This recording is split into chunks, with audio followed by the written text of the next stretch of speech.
En la reflexión pasada hice una invitación a recibir la palabra con interés, pero no ser ingenuos en esta buena intención. Y por eso hice un llamado a un estudio serio de la palabra para poder verificar si lo que están enseñando de ella es congruente con lo que ella enseña o no.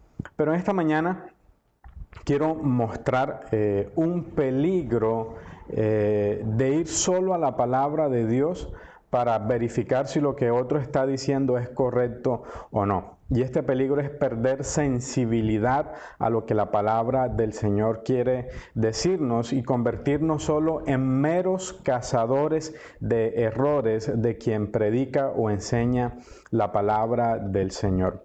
La experiencia de Esdras, el escriba, nos puede ayudar a no caer en este peligro. Es su experiencia de cómo se acercaba a la palabra, a la ley del Señor. Esdras capítulo 7, versículo 10 nos dice lo siguiente: Esdras había preparado su corazón para estudiar la ley de Jehová y para cumplirla y para enseñar en Israel sus estatutos y decretos. Aquí se dice que en su acercamiento a la palabra, a la ley del Señor, Esdras hacía tres cosas. La primera, escudriñar la palabra, estudiar la palabra. La segunda, cumplirla, es decir, obedecerla. Y la tercera era enseñar la palabra a otros.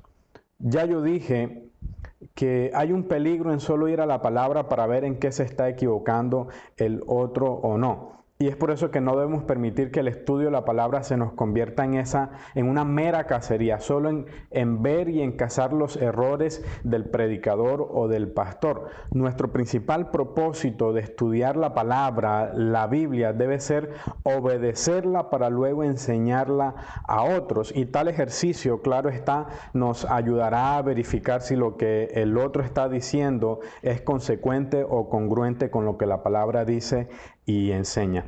Si nuestro acercamiento a la palabra de Dios es con el único propósito de ver en qué se equivocó el predicador o el pastor, esa práctica nos volverá personas insensibles a la palabra y a la voz de Dios para nosotros.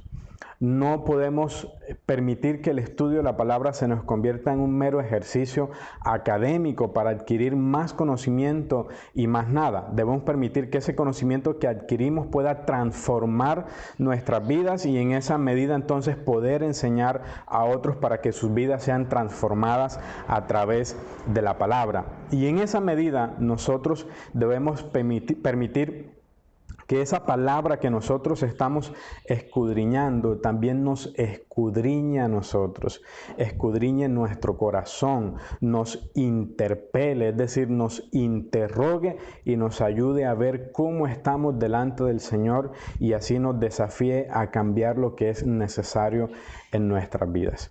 Por tanto, entonces, debemos preparar nuestro corazón para estudiar la palabra, para obedecer la palabra y para enseñarla a otros. Y quizá algunos tendrán dificultades con el último punto de enseñarla a otros porque quizá pueda pensar: yo no tengo ni la habilidad, ni la preparación, ni la osadía para hablar en público. Pero déjeme decirle que usted en su entorno más pequeño y más cerrado, como su familia, usted tiene un auditorio, sus padres, sus hermanos, sus hijos y otros familiares a quienes usted puede enseñarle la palabra. Así que no nos quedamos solo con lo primero, sino que también podemos enseñar a otros aun cuando no lo hagamos públicamente. El llamado, por tanto, en esta mañana es a que no seamos ingenuos, pero tampoco insensibles. Debemos estudiar la palabra para ver si lo que están enseñando, diciendo de ella es correcto o no, pero también debemos estudiarla para que ella nos hable y podamos vivir y enseñar lo que ella nos dice. Entonces, ese debe ser el propósito principal y en esa medida entonces nosotros sabremos si lo que están enseñando no es congruente o no a lo que dice la palabra. Pero vayamos a ella no solo para cazar errores, sino para ver qué nos quiere decir el Señor y de qué manera Dios nos quiere hablar. Que el Señor les continúe bendiciendo.